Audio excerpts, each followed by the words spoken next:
Hey guys, it's Melanie, and I thought that I would do a video on some product regrets. So I tend to do a lot of reviews on products that I really like, but I just kind of ignore the stuff that I purchase that I don't like, and it would probably be helpful for you guys to see some things that I didn't think were worth the investment. And a couple of these are high-end, and a few of them are drugstore products. So I'm just going to kind of get started and chat a little bit about why I didn't like these products in the long run and why I wouldn't repurchase them. So I'm going to start with mascaras. I have three here.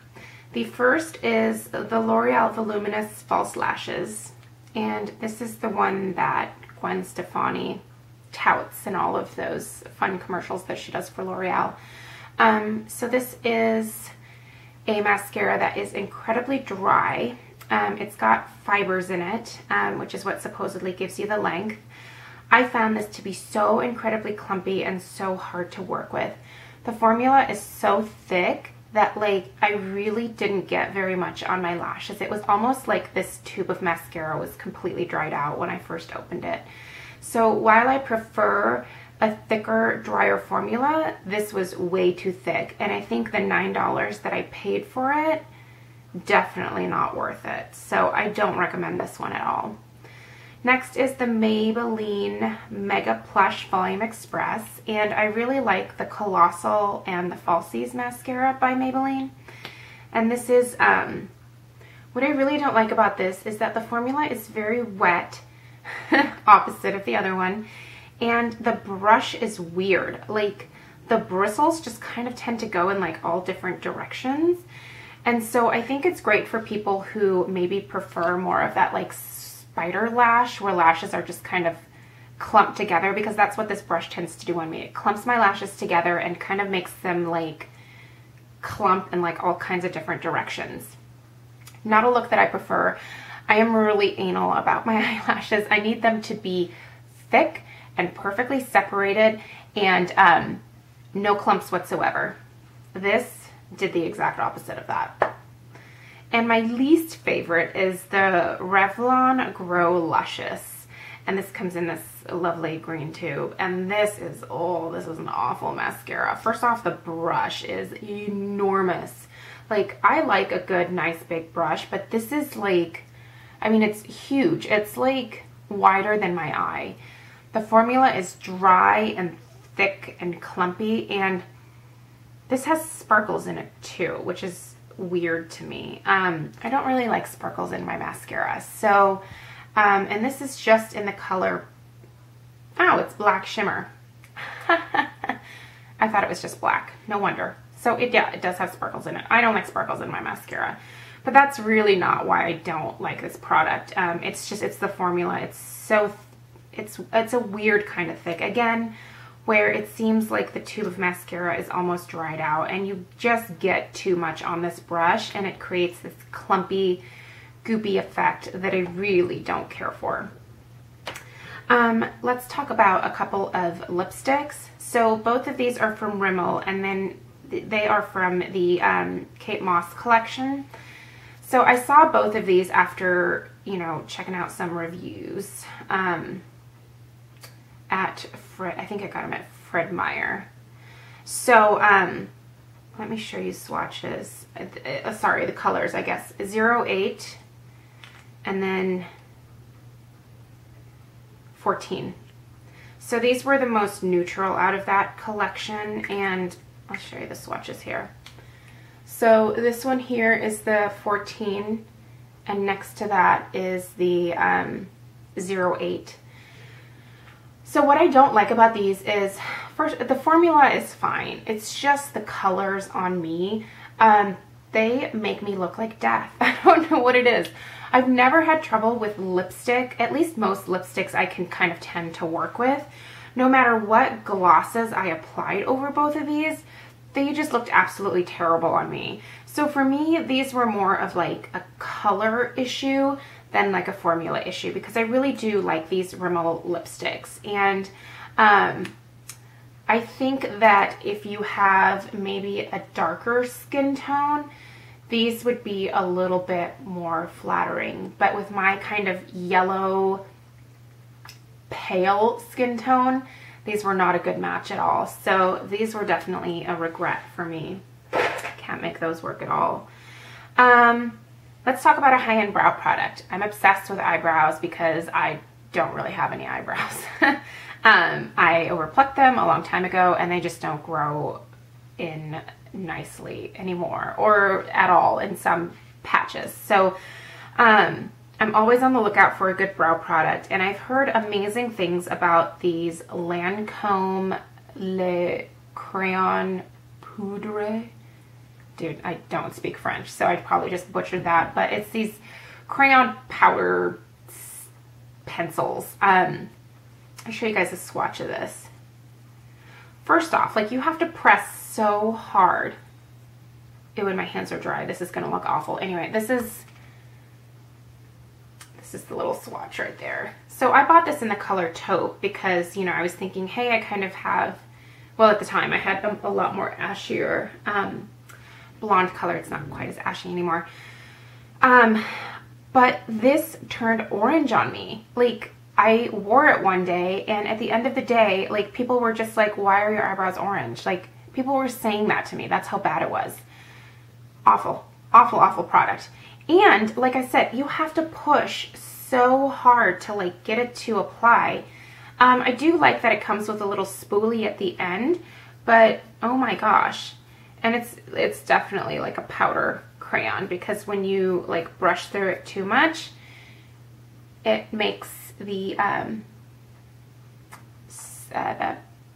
crayon powder kind of disappear.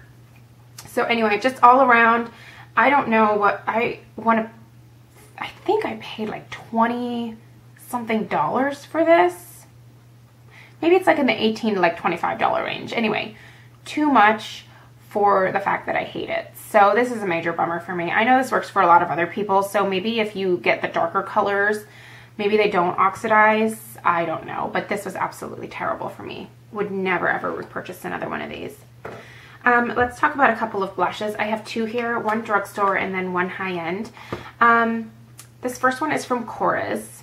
So this is the color, what is this? But light pink, number 14. First off, like, so it totally like falls out of the thing. When you look at this, it just looks like a nice kind of like light bubblegum pink. It has absolutely zero color payoff. I mean, I can't even use this as like a highlighter. So this was a major bummer, and I can't remember where I purchased it from. I want to say it was Sephora. I don't know why I didn't return it. I think I just waited too long and then I couldn't find the receipt. And then I just felt like a jackass for wanting to return it like 6 months after I bought it. So, anyway, the packaging on this was just super cheap. And I have had other blushes from Korres before, like, where do I have one? Oh, I have this guy here that I really like. So this is the Z Maze blush. And this is a luminous finish, and this is not a luminous finish. What is this? This is a velvety blush powder. Natural. I don't know what the hell this is. This is different. I don't know. Anyway, this is great. This is number 16 pink. And this has really good color payoff. And so yeah, I don't know what the difference is between these two other than like the packaging, obviously. But this one just didn't work at all. And I'm bummed that I think I spent a lot of money on this and didn't return it in time. The second blush is the pH Matchmaker from Physicians Formula, and this is insane. This is in the color Rose. Looks beautiful, like, and it is, like, it's a pretty pink. Like, when I look at this, I think, wow, that is like a really pretty pink. It is ridiculous when you put it on. First off, it's fairly shimmery, and that just might be from the overspray that it had on it. It's kind of kitschy. It's got these, oh my god, these are gonna blind me. These lights on the side, which, you know, that's kind of cute, I guess. But this is so pigmented that I couldn't even work with it. I put it on my cheeks. I mean, I literally just dabbed my blush brush in it, and like it looked like I had clown cheeks, and there was no way to buff it out.